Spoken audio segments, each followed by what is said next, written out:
All right, folks, I want to thank you all for coming to the Cato Institute. My name is Michael Cannon. I'm the Director of Health Policy Studies here.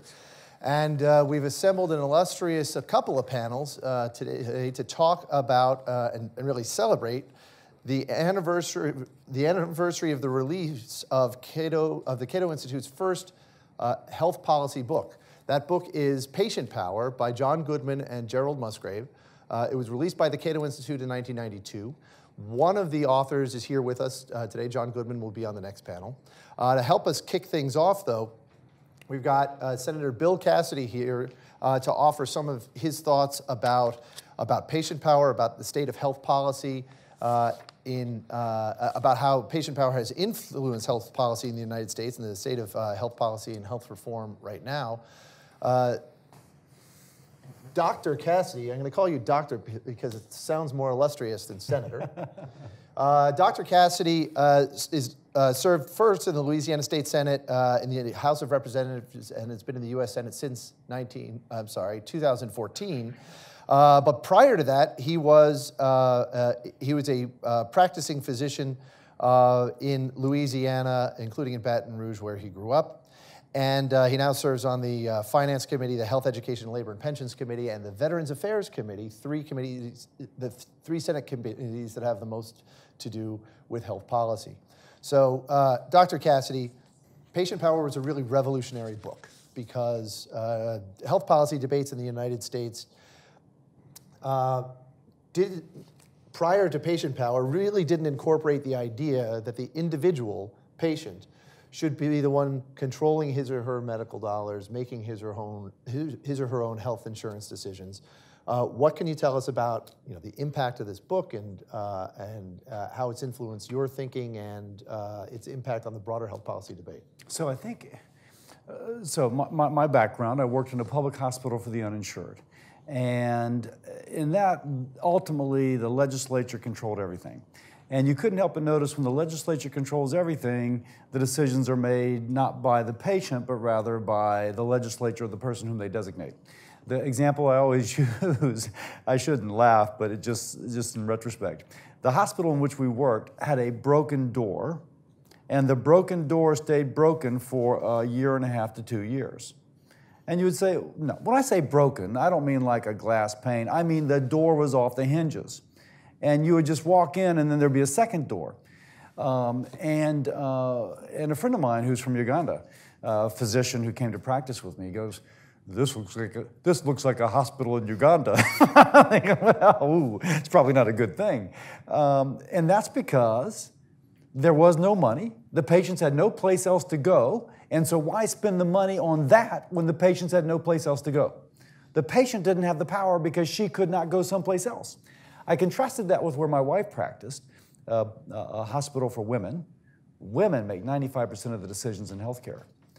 And everything lined up knowing those women could choose to go someplace else. So the wall paint was pink and mauve. There was a place to pull up. Somebody would then park your car for you, and there would be a docent as you walked in the door to make sure you went to the right place, with a coffee shop selling you a $4 cup of coffee, and a flower shop in case you forgot flowers for the just delivered mother. And so I go through that to contrast of a place that the patient had no power and the patient that did. If you will, I think that the whole kind of high deductible health plan, but consumer-driven health care has been a result of a book like this. We're now at a point, though, do we go to Medicare for all, which is kind of central planning with supercomputers, but political control ultimately, or do we go to market forces where the patient has the power, the payer has more of the power if it's a small business owner, et cetera, and that's the choice where we are now. So it is a tide that has come in, but whether it continues to rise, I think is the point where we are now, Michael. So I don't know if I'm able to use the slides from sitting here, but I've got a couple of slides that I was going to use to walk through sort of a brief history of, back one if we could, a brief history of health policy in the United States since the late 1980s. So if we begin in 1989, one slide back from this, then what, or maybe it's, no, I'm sorry, one slide after this, that's correct. Then where I'll begin is in 1989. The preeminent conservative think tank in the United States is the Heritage Foundation. Thank you. Is the Heritage Foundation, and they endorse an idea that we've come to know as the individual mandate, okay? This is the idea that the government should, that one of the essential pieces of making healthcare accessible to all is to require everybody to purchase health insurance. All right, in 1992, the Cato Institute releases Patient Power. Patient Power stands for a different idea, the idea that instead of the government telling you that you should be buying health insurance and what kind of health insurance to buy, the government should be trusting you with your own healthcare dollars and letting you make your own healthcare decisions, and that is the way to bring down healthcare prices and make health access to care, improve access to care. When the Clinton Health Plan is introduced in 1993, there are basically two different camps in the free market movement, and one of those camps responds to Clinton Care with the Heritage Plan, and that actually became the dominant Republican proposal. The other part of the free market movement said, no, we need to move in the direction of really the preeminent idea that Patient Power introduced onto the national stage, which is what we call then medical savings accounts, or what we now call health savings accounts. And that split, and the Clinton Health Plan, didn't pass. Neither did the GOP alternative to that, which was based on the Heritage Plan. But 2003 comes along. Republican Congress, Republican president give us Medicare Part D, which is a vast expansion of the government's role in healthcare. But attached to that is sort of a sweetener for that other part of the free market movement is health savings accounts. Finally, the idea that Patient Power brought to the national stage has been enacted into law. Fast forward another 7 years, and we have 6 or 7 years, we have a debate over the Affordable Care Act or Obamacare, where Democrats have now taken up the Heritage Plan, and they passed that on the national level. Republicans run against that for 7 years until Republicans take control of both chambers of Congress and the presidency, after promising to repeal and replace Obamacare for 7 years, and Republicans failed to do so. They cannot coalesce around even a repeal plan, much less a replacement plan. So now, despite the Cato Institute, we're out there publishing books beyond Patient Power. Well, that was the first one we got out of the gate. So there's no shortage of ideas out there. But now we've got President Trump. He went from saying he's going to repeal Obamacare, it's just around the corner. A couple of weeks ago, he responded to a lawsuit that is working its way through the federal courts by saying, endorsing that lawsuit, saying that it should overturn all of the ACA, and he's going to have a replacement plan that's going to make Republicans the party of healthcare. It seems like Republicans in Congress responded with, no, we're not going to become the party of healthcare. Like that was the last thing that they wanted to do. And now we have, as the Trump administration is advancing ideas to reduce Medicare spending on, say, Part B drugs, we have Republicans, conservatives pushing back with really ridiculous arguments that that would somehow import foreign price controls. But more important, these are proposals that would reduce Medicare spending, and Republicans are pushing back against them, saying, no, we have to keep Medicare spending high. So my question for you, there is a question in all of this. What's going on with the Republican Party in healthcare? So a couple things. The administration plan on international reference pricing was actually based upon something that I published on my website about 6 or 8 months ago called Making Healthcare Affordable Again. And I'd actually asked Azar about that in his confirmation hearing, the idea that we would base our price as some multiple of a market basket of those from other rich countries. At the time, he was somewhat negative, but then subsequently they put out a rule a little bit different than we proposed, in fact, but in concept the same. And so I do think that within the Republican Party, they're, at least in my shop, we're all about healthcare. And I don't like the idea of being the party of healthcare because I think that it should be that implies that government should control this. That's wrong, in my mind. I think that the patient should have the power. Totally agree with your title.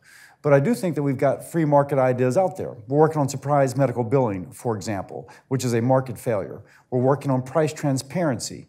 We're working on a variety of issues as regards how to lower drug costs by reintroducing market forces where currently there are no market forces. And I could go down the list, but I do think that there is a very active intellectual ferment on what we can do to restore market forces to something crying out for the need of such restoration. But there was a promise that Republicans were making for 7 years to repeal and replace. The president is still out there making that promise. He said that after 2020, after the next election, if we take the House back, we being, speaking of his party, the Republican Party, if Republicans take the House back, hold on to the Senate, hold on to the presidency, then we'll advance a plan. So I got 3 things to say to that, if I may. First, I agree with the president that as long as the Democratic Party controls the House, the only thing they will agree to consider is Medicare for all, which tells us that both parties think that Obamacare has failed. The Democrats wish to double down on government control, and Republicans wish to go in the patient has the power mode. I say Republicans want the patient to have the power, Democrats want power over the patient. I prefer our version. Secondly, I've had 2 different plans out there that would attempt to address and repeal and replace Obamacare. The second one was under the restrictions of reconciliation rules. It was not as robust as I would like, but nonetheless, we had to live within reconciliation. So I do think Republicans have put stuff out there. On the other hand, when your margin is only 51 votes and you lose 2 people, then obviously, whatever your best efforts, if you've lost 2 people, that you've lost. And then lastly, I will say, where I won't defend the Republican Party, I wasn't in the Senate at the time, but that said, that there's not been, if you will, how do we get other people to understand our ideas? I personally think that Medicaid will only survive if states are given a sort of risk-adjusted amount of money in which to enroll people, and they only get the money if they do enroll. It is risk-adjusted, and then they're accountable for outcomes. That's how I think this should go forward, somewhat what Milton Friedman suggested way back when, but applied to the corporate level. But we have to get my colleagues acquainted with that. And as they do, I think they'll embrace it. And I actually think some Democrats will embrace it too.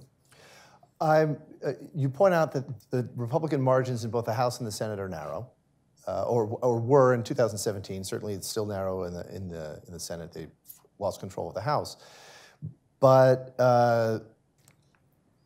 the margins weren't that narrow in the House in 2017, and when the House leadership unveiled their repeal and replace bill, it was not a repeal bill at all. It retained the centerpiece of the ACA, the pre-existing conditions provisions, with really minor modifications.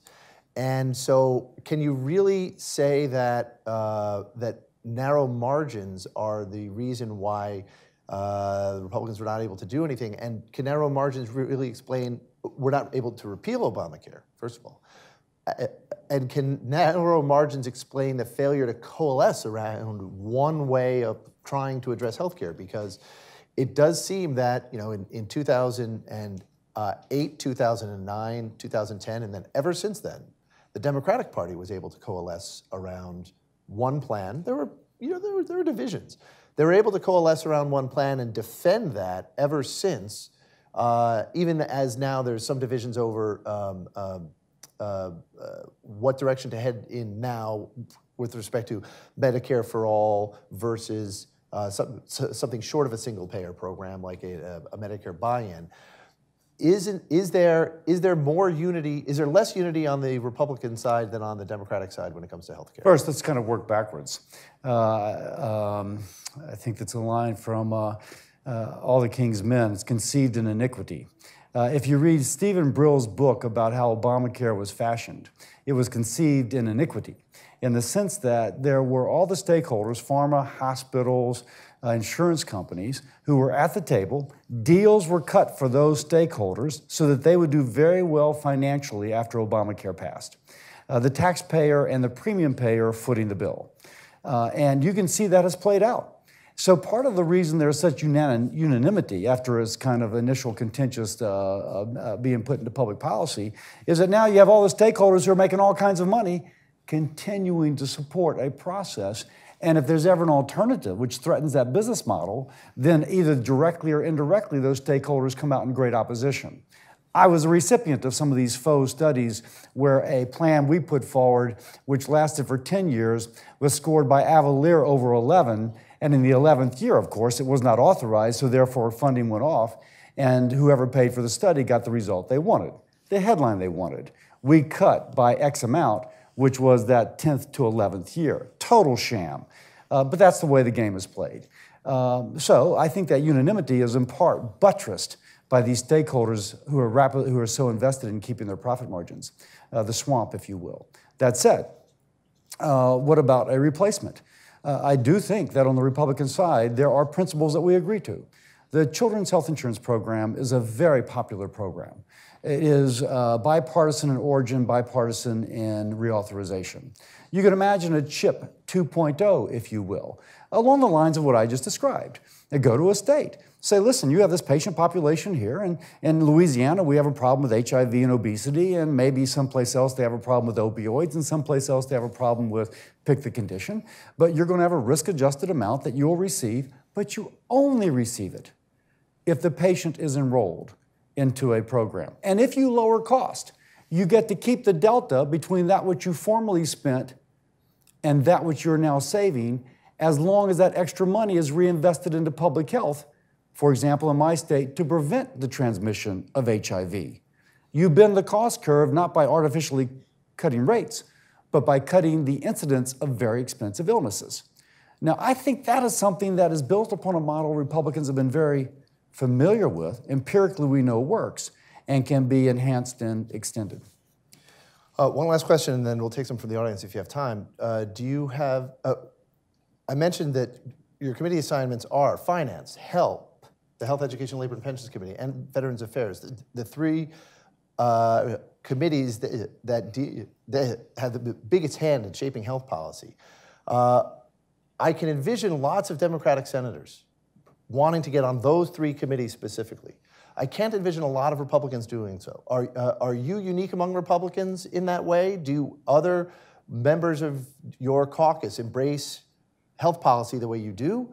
Or do you find that you're sometimes struggling to get to work on this issue? So obviously everybody has an expertise. Johnny Isaacson, who is the chair of veterans, comes from a real estate background. He knows things about real estate I have no clue about.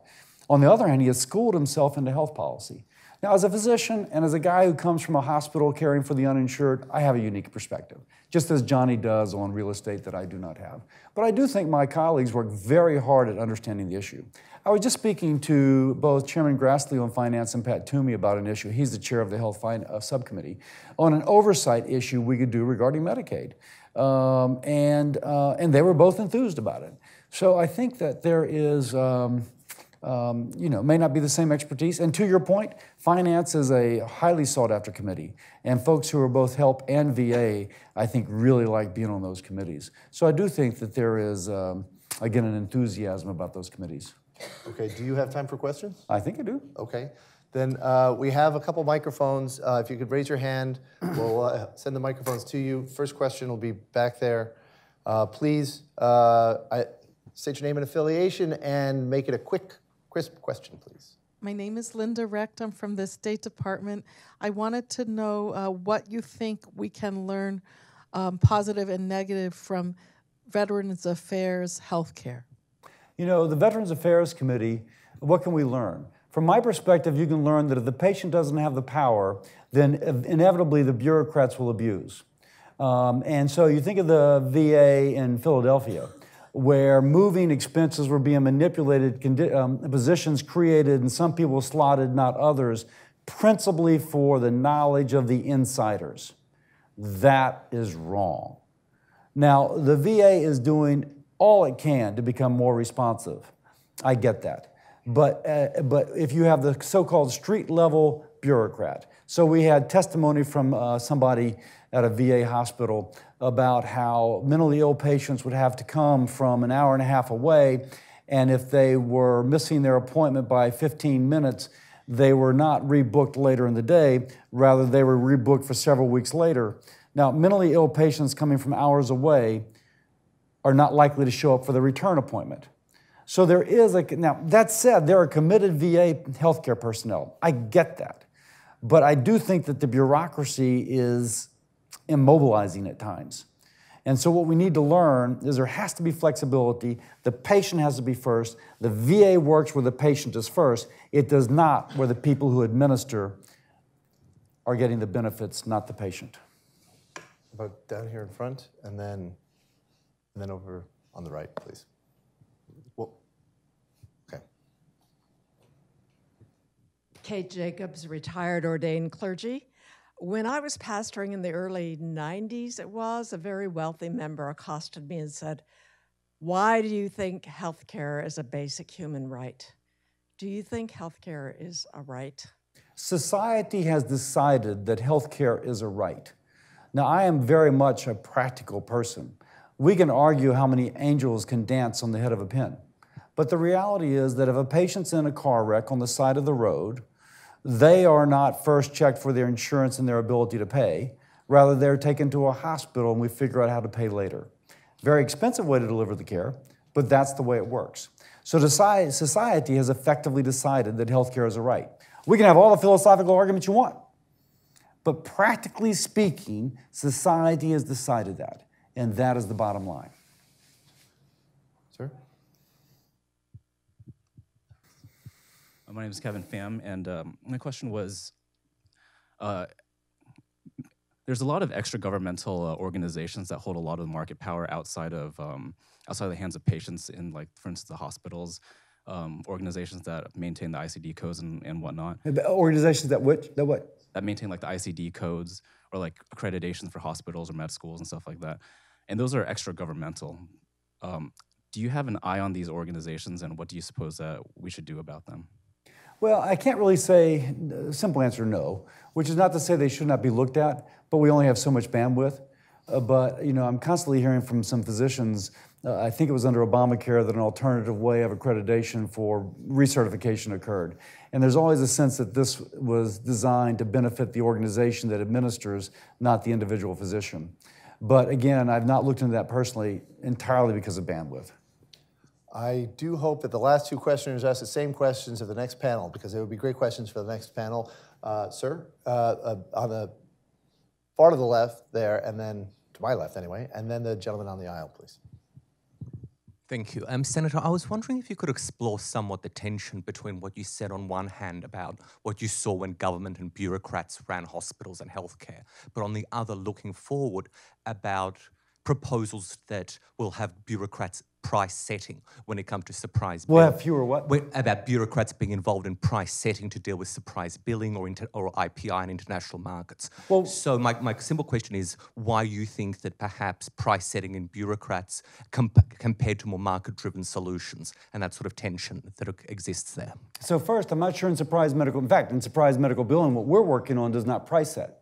In fact, we're trying to avoid price setting. As regards the international reference pricing, that is a broken market. It is not a market where the vendor sets a price and you have no choice whatsoever. We don't do that anyplace else. The closest analogy is utility pricing, where you do get a monopoly. You're given a state-sanctioned monopoly, but in utility pricing, you have to justify the price which you are giving. In current drug pricing, if you're unique in your class, innovative, there is no limit to what you can charge. That is not a market. Now, under the international reference pricing, there is at least some relationship to that which other people find fair.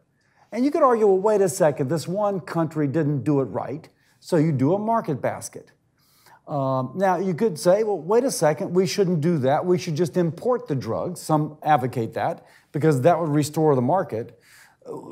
Turns out we're just importing the price but not the drug, because the idea is if you import the drug, your acquisition cost would be their acquisition cost.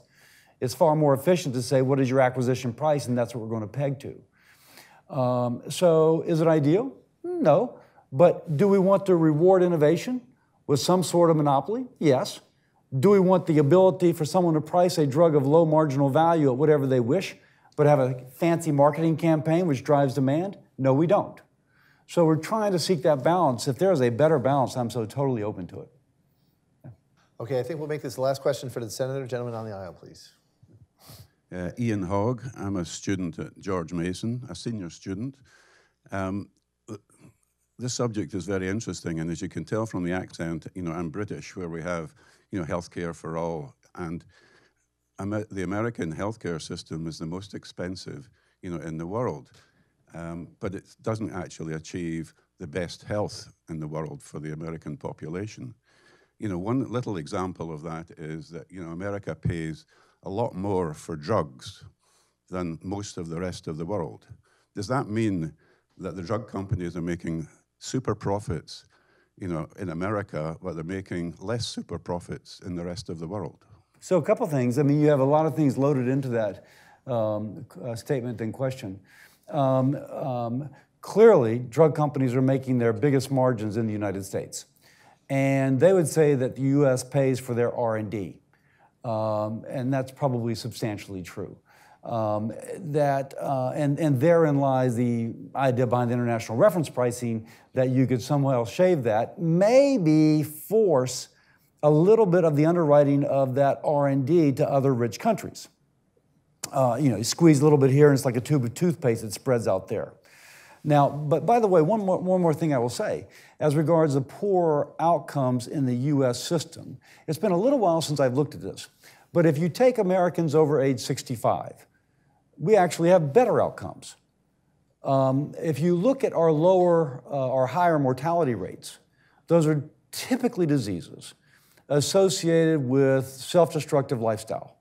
So right now, for example, non-college educated whites are having a diminishing lifespan related to alcoholism, cirrhosis, opioid overdose, other diseases, if you will, of despair, as described by an economist at Princeton. That's not related to our healthcare system, except insofar perhaps opioids, you see that there. But if you look at people over 65, we actually do better. So I do think that in our free society, one does have the freedom to choose a lifestyle which is destructive. As tragic as that is, it's a reality. And with that, I think we'll bring this panel to a close. I want to thank Dr. Cassidy for joining us. Thank you. Thank you. Gentle. And he'll be leaving the stage, and I want to invite John Goodman and Paul Ginsberg and David Hyman to come join me up here. Thank you. And especially, John, thank you for patient power. I gushed over this book a little bit with Dr. Cassidy. I want to gush over it a little more with you. But first, what I'd like to do is just introduce each of our speakers before they speak. And so I'll introduce John Goodman right now and hear from him some of his thoughts 25 years after Patient Power. John C. Goodman is one of the nation's leading thinkers on health policy. He founded the National Center for Policy Analysis, was president there for 31 years. He's written 9 books. To my mind, the most influential, at least the most influential on me, has been Patient Power. It shaped a lot of my thinking on health care. I've probably still learned more from that than from any other health policy book that I've written. John is, you'll see John's work frequently in the Wall Street Journal and other leading outlets. And it was Patient Power that earned John the name, the moniker, the father of health savings accounts. I think it was the father of medical savings accounts at first, and then Bill Thomas changed the name, and now it's health savings accounts. And so if any of you out there in the audience here, watching online, have a tax-free health savings account that you're using to pay your out-of-pocket medical expenses, helping you save towards your medical expenses in retirement, John Goodman deserves a large measure of the thanks. Well, I deserve a penny every time I use it. Oh, I didn't realize you get royalties. All right, well, that's not bad. There's billions of dollars in health savings accounts right now, so I'm going to stop worrying about you. Okay, John. Sure. Well, thank you, Michael, for having me. Thank you to the Cato Institute. My relationship with Cato goes way, way back. I remember when this building was being built, and Ed Crane pulled me aside and he said, John, for $5,000, I'll name a urinal after you. Of course, I didn't have any money at the time, but I was down the hall just a few minutes ago and noticed there's still no name on the urinal, so maybe the offer could still be open. David Friedman used to have this message on his website. And it said, "I'm David Friedman. I work for such and such a law school, and I teach courses in law and economics, and I have never had a course for credit in either subject," which I thought was really interesting. But I could do something similar at my website if I wanted to, because in my professional life, my two fields have been public choice and health economics, and I've never had a course even audited in either area.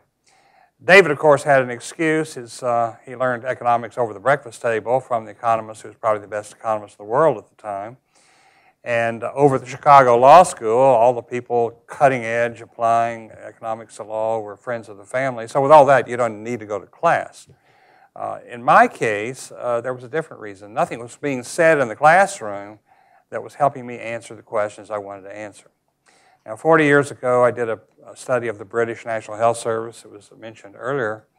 And at that time, there's no theory of why governments do what they do, even though a lot of weird things were going on, including often doing the opposite of what they said they were doing. And so I began doing what I think all economists should do in every area. And that is, I began asking, what are the incentives of the decision makers? And in any political system, if you're the Minister of Health, you're going to discover very quickly one overriding fact, and that is half the population in any given year is spending, 5% of the population in any given year is spending half the money. Or in political terms, what that means is half your budget is being spent on 5% of the voters, and a good many of those are so sick they'll never get to the polls to vote for you. Now, in a democracy, that's just an unacceptable outcome.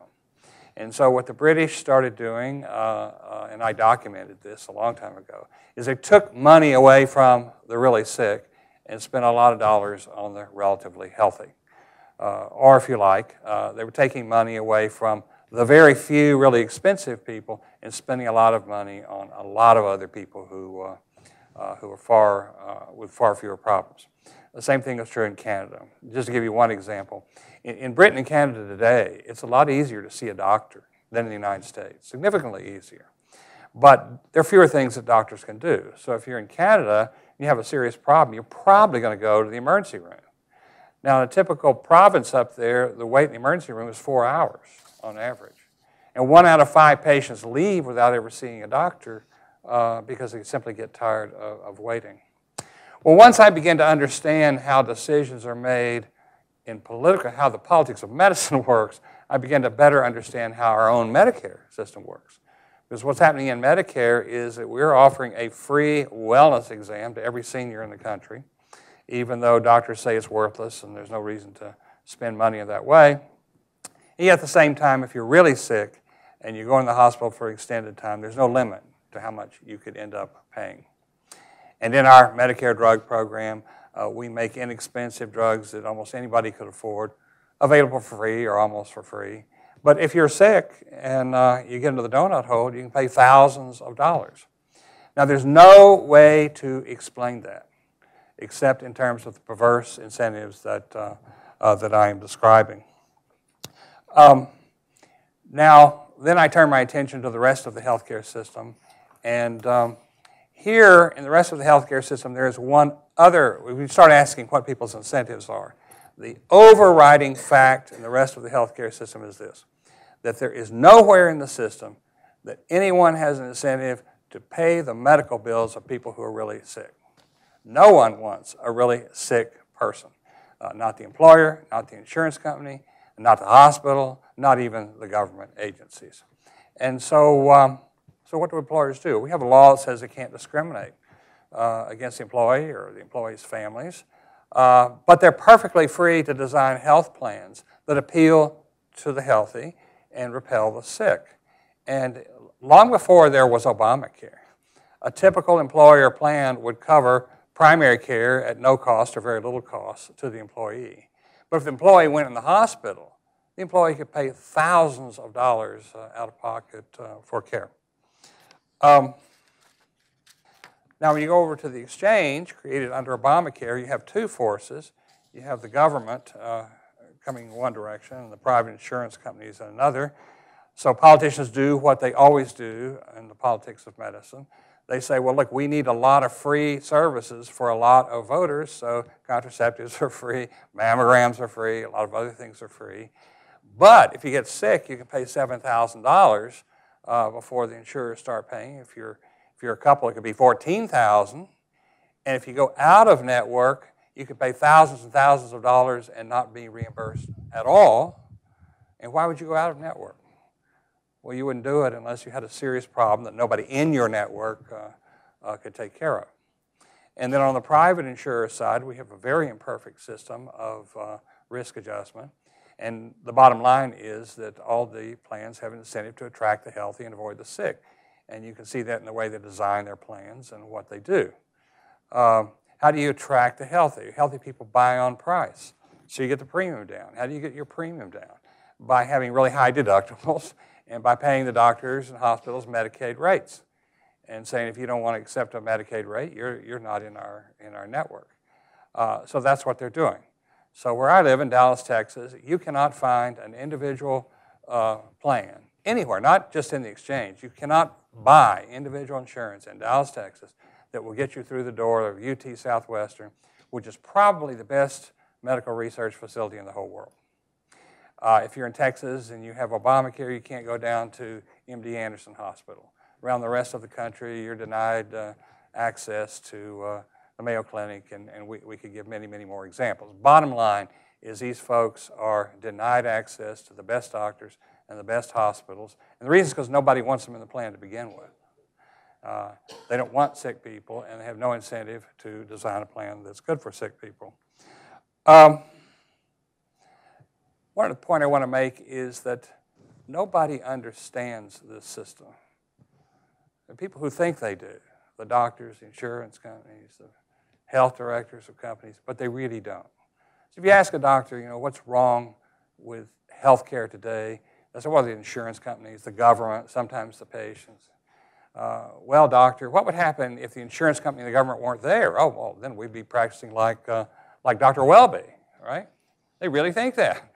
But it's not true. If the insurance companies weren't there and the government weren't there, no, they would be practicing more like lawyers practice or accountants practice. And what do lawyers do? Well, lawyers talk to you by phone. They email you. They use Skype. I mean, their business methodology has completely changed. And that hasn't registered on most doctors. They don't realize that if there were a real free market there, that a lot of things would have to change for them if they had to compete for patients. And I'll just give one anecdote and then I'll be quiet. The other day, Humana sent a nurse by. I'm in a Humana Medicare Advantage plan, and she says, I want to see all the pills you're taking. So I brought out, all my little pill bottles, and she took pencil and paper and wrote down the information on each of the containers. And then a couple of weeks later, I went to the eye doctor, and a technician came in. He turned on his computer. He asked me a few questions, and then he started asking me about my medications. And I'm sitting there, and I'm shocked. Well, how do you know what medications I'm taking? He said, well, that was easy. I just went online to your pharmacy, and I've got them all right here on my screen. So what's the lesson there? The lesson there is the eye doctor is getting ready to compete in a real competitive marketplace, and the folks over at Humana still have a lot to learn. Thanks. Okay, thank you, John. Next up, we've got Paul Ginsberg. Paul, I'm glad you're able to join us. I can't remember the last time we had you on a panel, so I'm glad you're here. Paul was the founder and head of the Center for Studying Health System Change from 1995 to 2013. He is now the Leonard D. Schaeffer Chair in Health Policy Studies at the Brookings Institution and a member of the Medicare Payment Advisory Commission, which is the government body that advises Medicare on setting prices and setting the other terms of exchange and its dealings with everything from drug companies to hospitals to physicians. And Paul, take it away. Thanks, Michael. I'm going to focus my remarks on health savings accounts, since that's what I thought we'd be talking about with John here. And let me say right up front, I'm not a fan of health savings accounts for a number of reasons. There are three. One is that I think the notion of consumers having a lot of potential to be better shoppers for health care, if only they had the right incentives, is not panning out. I think HSAs are designed for a model of fragmented care rather than coordinated care that many believe to have more potential for quality and value. Second, to date, the health savings account benefit has served much more as a tax shelter for the well-off than as a support for consumerism. And third, one of the reasons that the healthcare is so expensive in the United States is the heavy subsidies of healthcare by the tax system. The biggest one being the exclusion of employer and employee contributions to employee health benefits. And HSAs, to me, spread these tax subsidies even beyond what they applied to without them, so that some who can fund their HSAs heavily can have all of their healthcare services subsidized by the tax system. Now, before I get into these three factors in depth, I want to point out that there are some aspects of HSAs that are very valuable. I think particularly valuable is the ability to make deductibles acceptable to the public by providing cash flow to secure needed care. That we know that many people don't have much in the way of savings, and if the HSA or an HRA can provide the cash flow to consume care, it can make the deductible much more viable, acceptable. Now, I think that HRAs, which are health reimbursement accounts, do this better because the magnitude of the accounts is chosen to make the deductibles feasible for employees and not to serve as a tax shelter. Now, I want to go back to my three reasons now. One is the shopping model is not panning out. Ever since we went to high deductible plans and either HSAs or HRAs, there's been a substantial literature emerging that has studied groups of employees with high deductible plans and accounts. And they find minimal shopping for price. There's a recent Zach Cooper study about shopping for MRIs of the knees that shows amazingly few consumers with incentives to shop doing the shopping, and many, passing by lower cost MRI sources on the way to go to the MRI place that their doctor suggested. I think high deductible plans with or without savings accounts are likely to have very limited impacts on inpatient care because deductibles and out-of-pocket maximums are typically exceeded for any hospital stay, meaning that there's little incentive to compare hospital prices. So you're taking the bulk of your spending, putting it out of bounds at the beginning. And John mentioned, the notion of the healthy people who insurance appeals to. This is something where, again, this type of shopping is focusing on what healthy people who don't spend much of the healthcare dollar can do. Now, I also want to mention that I believe that narrow networks, or networks that are just not overly broad, can be a much more powerful tool to help consumers save money on healthcare in a market environment. It's a lot easier lift for consumers to choose a network once a year than to shop for individual healthcare services. Networks, I believe, are also more consistent with coordinated care. And I see some very promising examples of networks being built around dominant name brand healthcare systems as a way to attract consumers. Now, the second issue, the tax shelter for the well-off.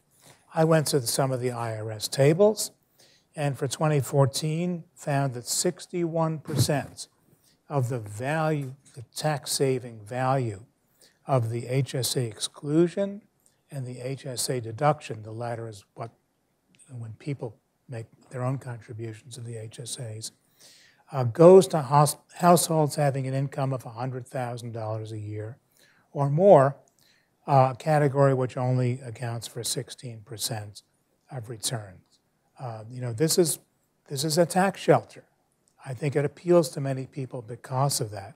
It's not a way to save money in healthcare. And the final point I want to make is about the extensive subsidization of healthcare. I probably said it enough before, that basically highly subsidized healthcare is a problem. It's one of the key reasons why U.S. healthcare spending as a percentage of GDP is so much higher than other advanced countries is, because we subsidize it so heavily. Our health insurance plans are more comprehensive than they would be if not subsidized.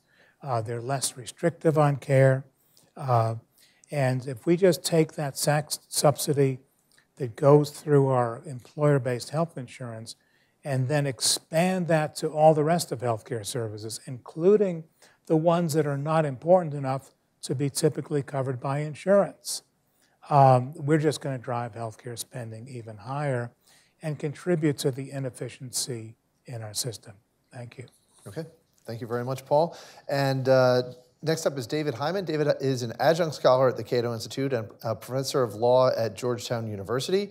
He is a physician as well as a law professor, and he is the author of, so far as I know, 2 books now, two by the Cato Institute, and a contributor to other books as well. His first being Medicare Meets Mephistopheles, the second and most recent one being Overcharged, Why Americans Pay Too Much for Healthcare. David? Can you pass the slide? Thanks to the Cato Institute and to Michael for inviting me to speak, and to John for writing the book and giving us the happy occasion of reflecting on it some 27 years after it was originally published. I teach 24-year-old on-up law students, and so it's important, first of all, to remember your frame of reference is not theirs. And so I think it's useful to actually think back about what the world was like in 1992 and a little bit earlier when the book was being published. And so I'll talk a little bit about things that have changed and things that remain the same in that context. One of the great things that's different in 2019 as opposed to 1992 is we have the internet, and so you can find all this stuff. And it turns out there are 2 different covers of the book that were published. One, Solving America's Healthcare Crisis, is the subtitle, and the other is the Free Enterprise Alternative to Clinton's Health Plan. For those of you who don't remember, 1992 is when Bill Clinton gets elected, and then we launch an extended process of debating what becomes known as Hillary Care, and the book gets reissued, obviously, with the subscript to try and capture that. You also find customer reviews on Amazon. It's important to note that changing the title dramatically reduced the ratings, although there's a small sample problem here that's also worthy of note. The other thing, given that John's an economist, is it's worth looking at what the price point is, not what the book sold originally, which was $16.95, but if you want a new copy of the one on the left, it's $723 now. So the rate of increase in John's book far exceeds the rate of increase in spending on healthcare, so he's got that going for him. The newer one is going for less, which is sort of an interesting phenomena. The other thing is, though, if you look at the back of the book, you'll see it got blurbed by some famous people. But if you look at Amazon, you'll also see some other blurbs by, among others, William F. Buckley. And the one at the bottom, it's probably hard for people in the back to see, Playboy writes up about the book. Now, I'd be fired if my books had been evaluated by Playboy, because I worked for a Catholic law school. But what this shows is the extent to which discussions about the issues that are raised in the book were sort of mainstream. Everybody was interested in this, concerned about it. And the book, as we've heard already, I think has had a disproportionate impact. So some things are different between 2019 and 1992. We've seen pretty substantial payment side innovation. There are now millions of people in HSAs and HRAs, each of whom are spending their own money. Paul's already talked a little bit about the population that's affected by it and that has opted in, and the extent to which we were extending subsidies that were already in the system rather than perhaps trying to get rid of them entirely, which is the sort of thing economists like, but politicians really don't view that as a way of getting reelected. We also see alternatives to the cost-plus payment system. The book includes several chapters on this, and we've obviously, or perhaps not so obviously if you don't specialize in this area, seen the rise of a whole series of different strategies for payment system that are flourishing to varying degrees in different parts of the market. But I think more importantly, we've seen substantial delivery side innovation in healthcare here in the United States. The rise of retail medicine. It used to be there were doc in the boxes. Now it's certified nurse professional over at your local Target or Walmart. Direct primary care and concierge care. I think, though, one of the most important things is the rise of pharma as an issue of public concern. If you look at the index of the book, you'll find a single reference to pharmaceuticals. It's really not viewed as a serious or major issue. Drugs, there's no entry at all in the index. But in terms of public visibility and spending trends, pharmaceuticals are the big issue for lots of people. It's not an accident Martin Shkreli becomes the most hated person in America for a brief period of time. And so that's, I think, a big change between the world that the book is aiming at and talking about and where we are now. Something else is different. We spent a lot more on healthcare than we did in 1992. In 1992, we spent $854 billion. We currently spend $3.5 trillion, are the sort of latest figures here. If you take out general inflation, 92 looks a little bit more, and so the rise is not quite as extreme, but it's still 1.3 trillion. I think if we were spending 858 billion or 1.3 trillion now, people would be throwing parties and thrilled, although it's obviously a very sizable amount of money. So that's a very, different world that we live in now, with the same sets of complaints about we're spending a lot of money on healthcare, we're not really getting the value that we think we ought to get, and there are all sorts of ways in which people are frustrated with both the payment side and the delivery side. That said, there are lots of things that are the same, right? We're still having the same arguments that we were. Many of the same people are there, some 25 years older. Same arguments, same political economy, lots of the same market defeating or market frustrating governmental policies. We still have certificate of need. We still have disputes about scope of practice. We have new things that we're paying for in dysfunctional ways. But lots of things are the same. And there are mostly the same market dynamics. So lots of water under the bridge. Some things are different, some things are the same. And let me just close with a brief observation comparing the book that we did, published by the Cato Institute, with the book that John did, published by the Cato Institute. So what's changed? Well, John's book was written by 2 economists, and our book is written by 2 law professors. And I don't want to suggest that Cato has suddenly decided to abandon economics in favor of law, but if you compare the 2 books, John's book is full of figures and tables, and we've got lots of stories. That's the comparative advantage of law professors, I guess, in action. Second, our book has endnotes. I'm sorry, our book has endnotes and John has footnotes. John's book was 657 pages for $16.95. Ours is a little bit shorter, and the price is a little bit higher. So the price per page has gone up, at least in nominal terms, but it's actually declined in real terms, which is a very different factor than what we see in the healthcare system.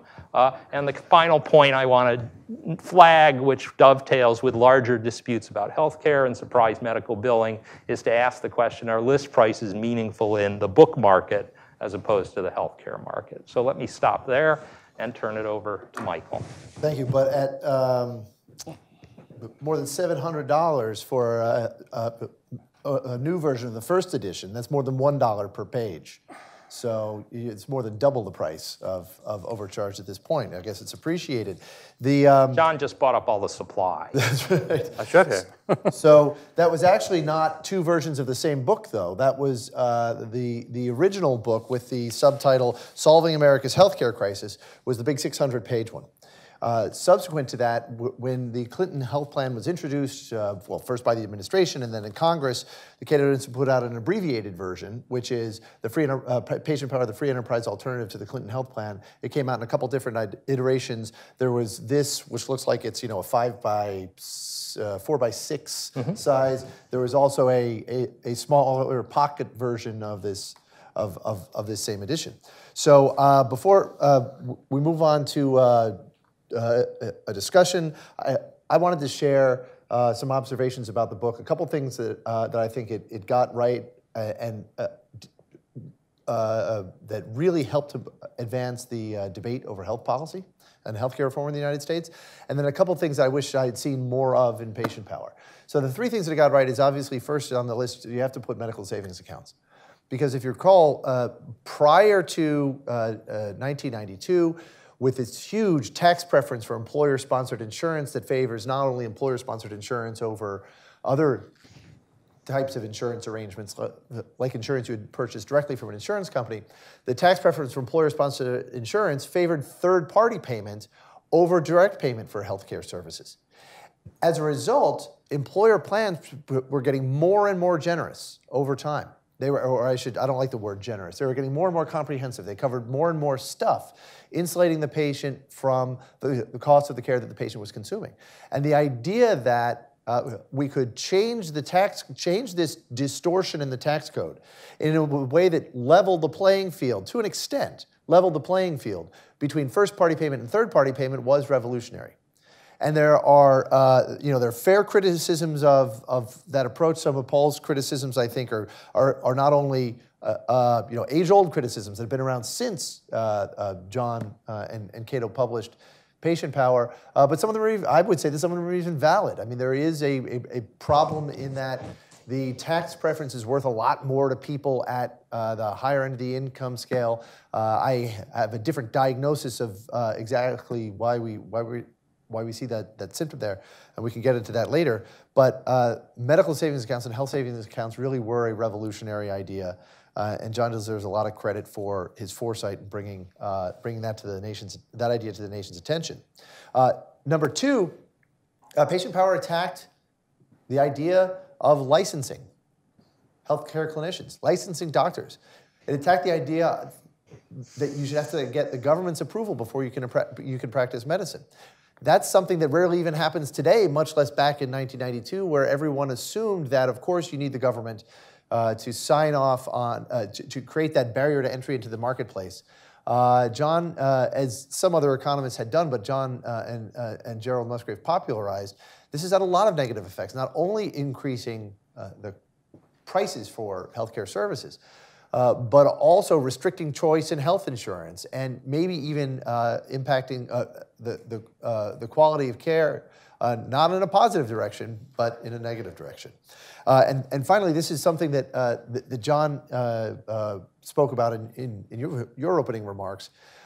I think the Patient Power's explanation, I should say it's public choice explanation, or the explanation of the public choice dynamics involved in government-run healthcare was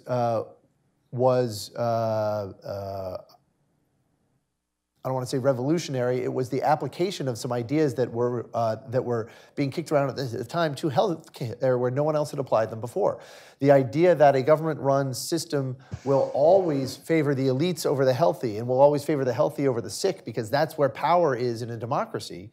I think it's something that was borne out by evidence at the time and has been borne out by more evidence ever since, and yet hasn't been popularized enough that people who work on, live under and operate these systems have appreciated it yet. Nor is it something I think that single-payer advocates in the United States appreciate, which would explain why they're still advocating that approach. What I would have liked to see more of in Patient Power, though, is more of an exploration into the effects of licensing on the quality of care. Because it's not just the case that licensing increased prices and kind of restricted health insurance choices and so forth. The kinds of plans that offer the coordinated care that Paul is talking about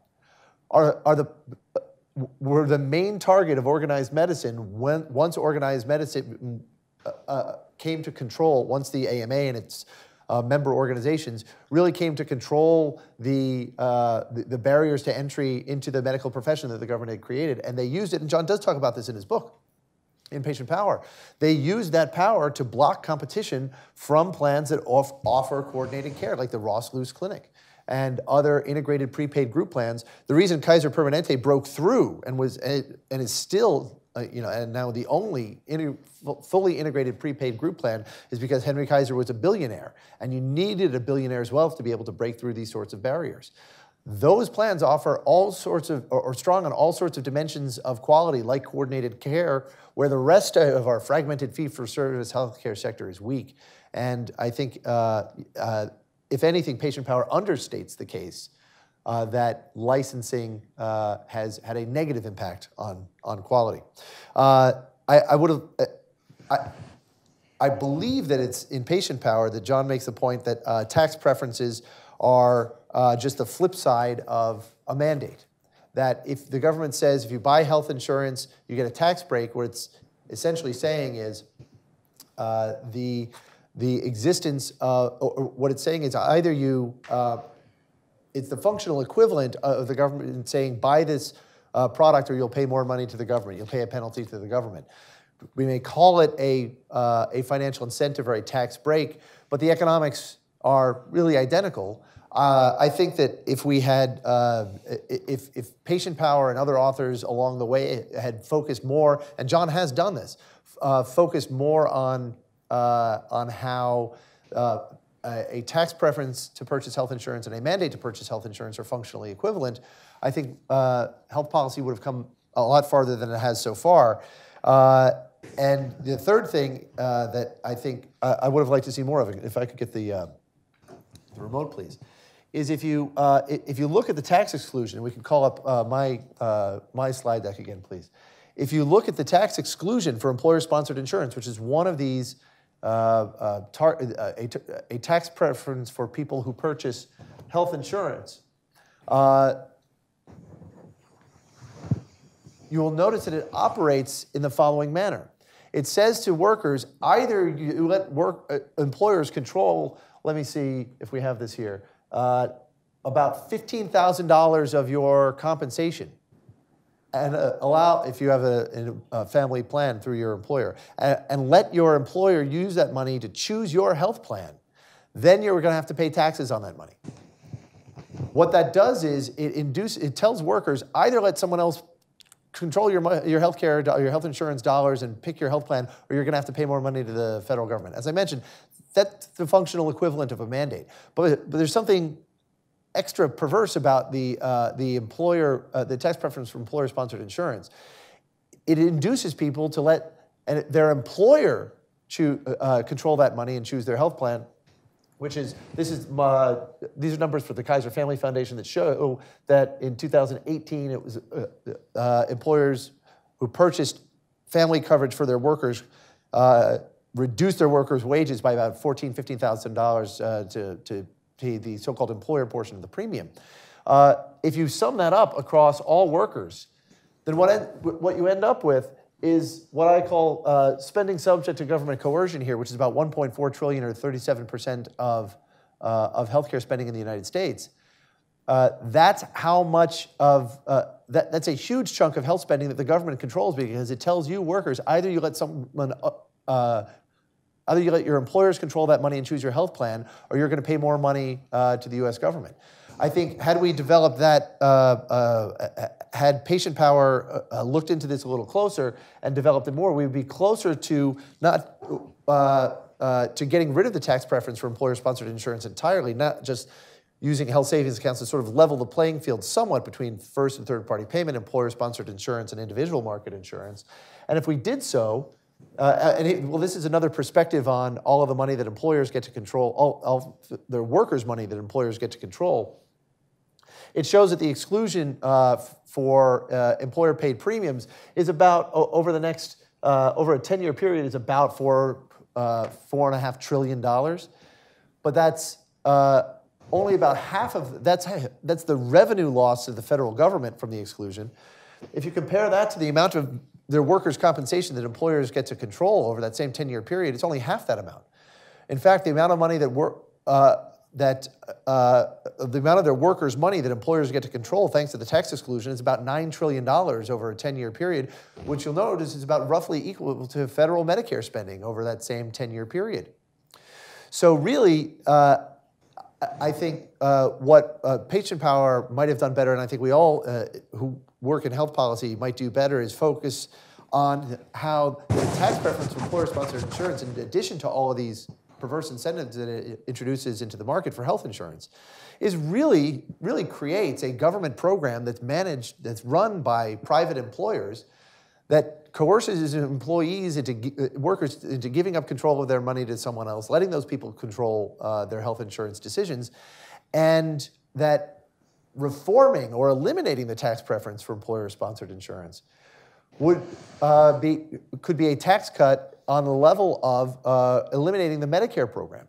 If we return all, as this shows, it's about $700 billion per year now, but $9 trillion over a 10-year period to workers, that would be returning to workers an amount equal to the amount that the federal government spends on Medicare every year.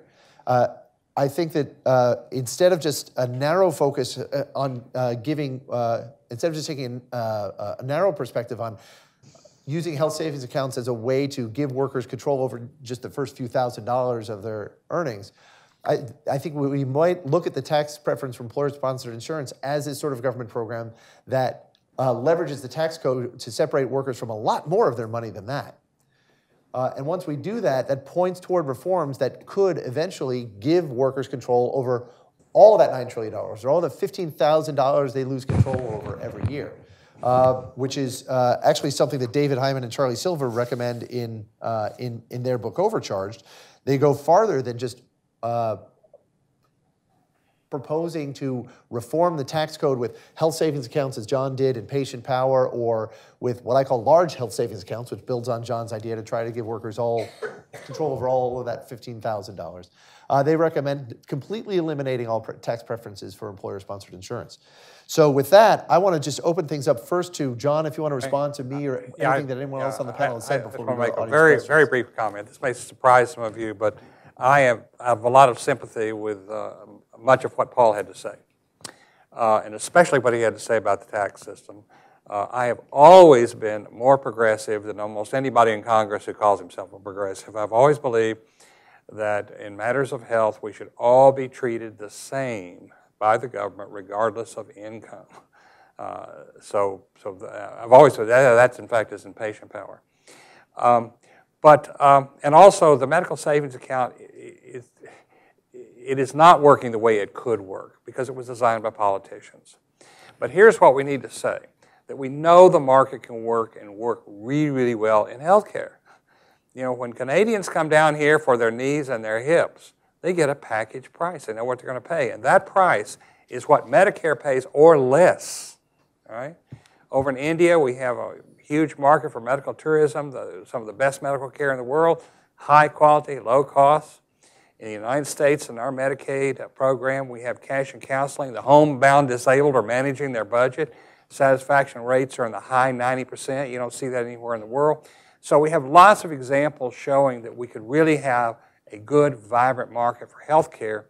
And the fact that we have this poorly designed account that's not really working very well shouldn't keep us from taking advantage of what we really could have access to. Thanks. Actually, I want to say, being the token non-conservative on the panel, am not a believer in Medicare for all, that stuff. I am a believer in markets, and it is really great to have John talking about where markets can really work. You know, we still have this issue that, you can have a market for a very well-defined episode, and people can travel to get it. But that for your typical care where the patient doesn't know what's wrong, goes into the hospital, that's not a shoppable service. So we need to have something that works for services that are not shoppable, which is where I think the network is the market tool to do it, but also have a role have an opportunity for episodes that are shoppable to be shopped for. Well, do health savings accounts allow that? If Congress were to expand and say, so that the contribution limits would be large enough that the average worker could put all $15,000 of their employer contribution into the large health savings account. No. And then they could choose either their employer's plan, or they could enroll in a health insurance plan that has a closed, narrow network with a closed panel so that they know where they're going to be getting all of their medical care for that year, and they could change that decision from year to year, but then they would be able to access the very sort of coordinated care system that you're talking about. Yeah, are you talking about pulling apart the insurance pool? I mean, there are a lot of things you have to work out. You know, if you can have a situation where you have the employer, first of all, people need insurance. A really big health savings account, if it does not provide insurance, is not going to do it because... I'm talking about taking that money and using it to purchase a health insurance plan. Okay, so I think, you know, this may not be the time to discuss these issues, but that, you know, the notion of you can be in your employer's plan or you can be in a plan not related to your employer. The risk selection issues are awesome. I don't know whether they can be solved. I think what you really want to do is you want, like what Walmart is doing.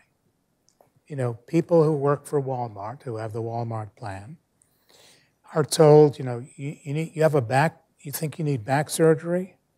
Go to one of our centers of excellence. We'll pay your way, we'll give you less cost sharing, and they get really good care. They get the best care that way. I think that's where there are opportunities to put market forces in, rather than, you know, messing with the risk pool. Yeah, I'd like to add that the design of the health savings account, designed by Congress, it really was designed with healthy people in mind. I hate to admit that, but it's true. So then you have to ask, well, what would it look like if you designed a health savings account for sick people? Well, suppose Michael's my employee and he's got diabetes, and suppose he's costing us $3,000 every year, and I say to Michael, well, Michael, you know, I tell you what, if you'll manage your own care, I'll put $2,500 in the account, and you can keep whatever you don't spend. You don't have to do this, but I'll make that deal with you. Now we have an account for a sick person. We have it reasonably related to his expenses. He has incentives to improve quality, reduce costs. I mean, that's what's happening in the casual counseling program. And so my greatest disappointment with the health savings account is they cannot be easily used for people with chronic health conditions. That's where all the money's being spent. David? Let's go to the audience. All right, well, we'll be happy to take audience questions. Again, please wait for the microphone.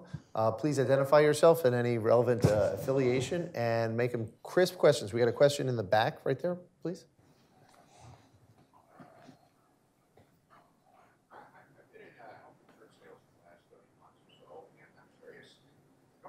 Three-quarters or more of the industry, essentially. Where is the future of healthcare for private health insurance people? Well, if you're thinking about individually purchased insurance, we basically regulated out of the market what used to be available. And as I said earlier, if you're in Dallas, Texas, you can't buy a plan that gets you into UT Southwestern. So we have so radically changed the market that that I know people who are rushing to try to get group insurance just because the individual insurance is so bad. I would like to see the states have enormous flexibility to clean up these markets. That's what I'm trying to convince Senator Cassidy of. Let the state do anything it wants to do, provided that it has a plan to make care better for sick people. So what does better mean? It means premiums come down, deductibles come down, networks get broader. As long as the state's doing it, has a plan to do it, let them do anything else. And I think it has to be done at the state level because it's so darn complicated and the differences are so great from state to state. There's no way Congress can ever clean up this mess. So there is one option, and really only one option left for people who don't want a heavily regulated insurance plan. Most of the private insurers, as you say, are now selling to the government. That's their main customer, certainly through the Medicare Advantage program. If you buy my line about employer-sponsored insurance being basically a government program, because the government has designed the insurance package just by saying it has to be through an employer, if nothing else. then most of the market has been either heavily shaped by the government, or the government's the main customer of the insurance companies. That used to not be the case in the individual market. Prior to the ACA, it was regulated, sometimes heavily in some states, but you had a reasonably free market in the individual market. Now that's gone. The ACA has imposed on it not just a rigid definition of benefits that everyone has to buy in that market, but it also regulates the price of health insurance in that market so that it increases premiums for the healthy in order to reduce premiums for the sick. The only remaining market that's not subject to all of these rules and that are direct regulation or rules attached to government subsidies is something called the market for something we call short-term limited duration insurance. There's an exemption in federal law. It's been there for a couple decades from federal health insurance regulation for something called short-term limited duration insurance, and that's all that it says in the law, short-term limited duration insurance. That's exempt. It doesn't define it. And there was a set definition for 20 years. The Obama administration restricted short-term plans more than they had been for the first 20 years. That happened took effect in 2017. And then the Trump administration gave them much more flexibility, so that now you can, in effect, use a short-term plan or a series of short-term plans to provide reasonably secure long-term coverage without the ACA's hidden taxes in the form of community rating price controls, its mandated benefits mandates that increase the price of insurance. But supporters of the ACA oppose this idea for the same reason Paul was concerned about expanding health savings accounts and the impact that would have on employer risk pools. In each case, you've got a government-created system of trying to subsidize the healthy. Of trying to subsidize the sicker people in employer pools or sicker people in the ACA risk pools. And what the short-term market is doing and what I propose and others have proposed to do with health savings accounts is give people more choice. Because if you have more choice, healthier people are going to go for the better deal where they have to pay less money to get the same coverage or better coverage. And if you want to keep these subsidy schemes in place, the ACAs or the subsidies as exist in the employer-sponsored insurance system, you can't allow people choice. You can't give people the choice of avoiding those subsidies, and so we end up with all these restrictions and why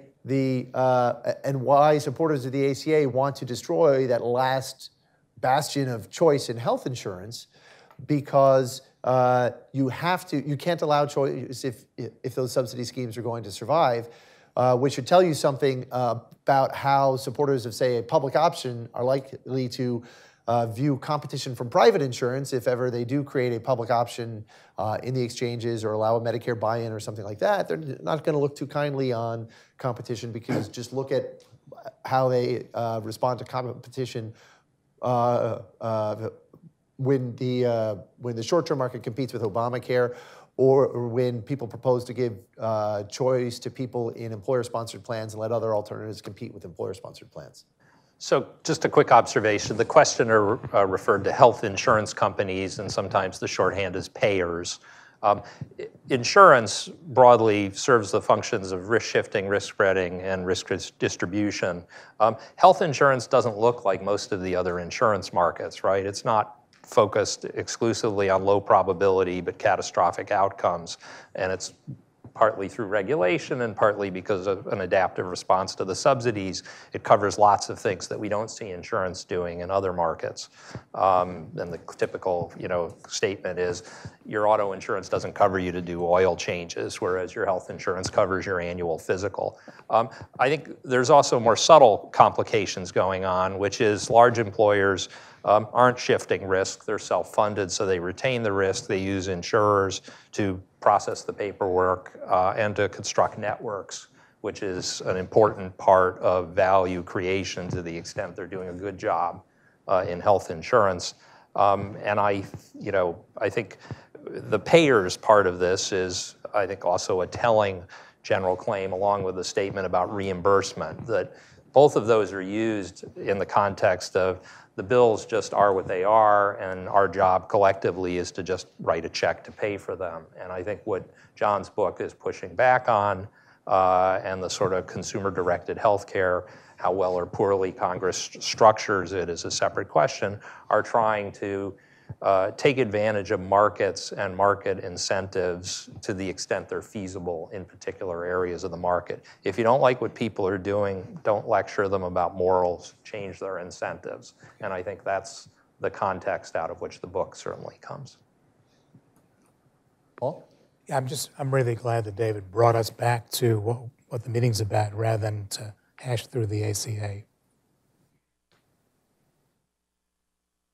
All right. All right, we'll make this the last question.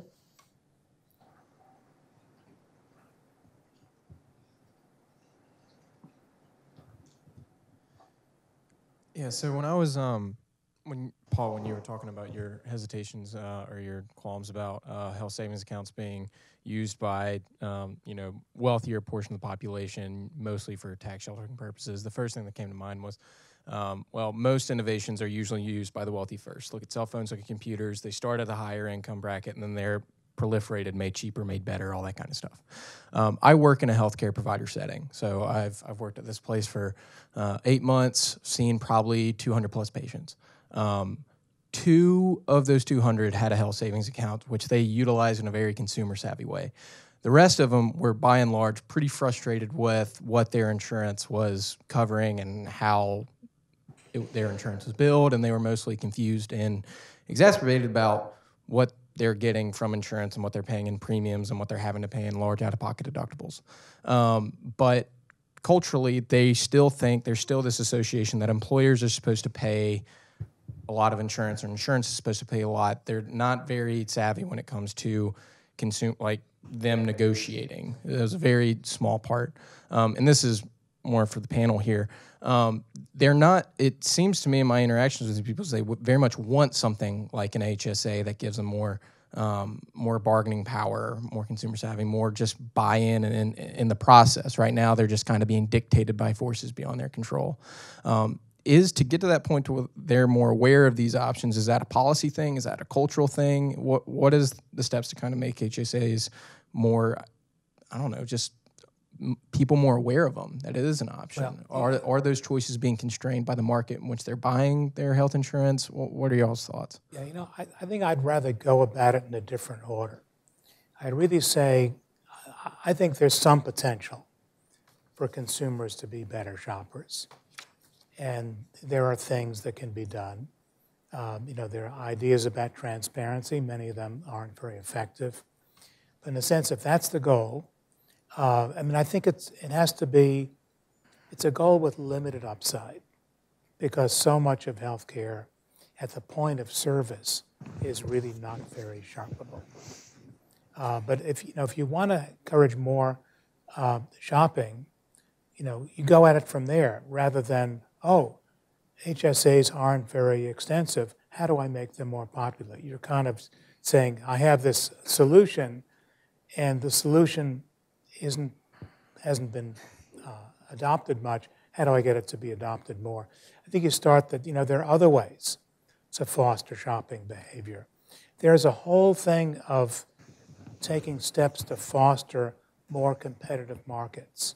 And I think one of the biggest problems we face in healthcare, and it's become more severe over time, and I think if it continues to become more severe, it's going to really wipe out the opportunity to use markets, which is concentration, consolidation.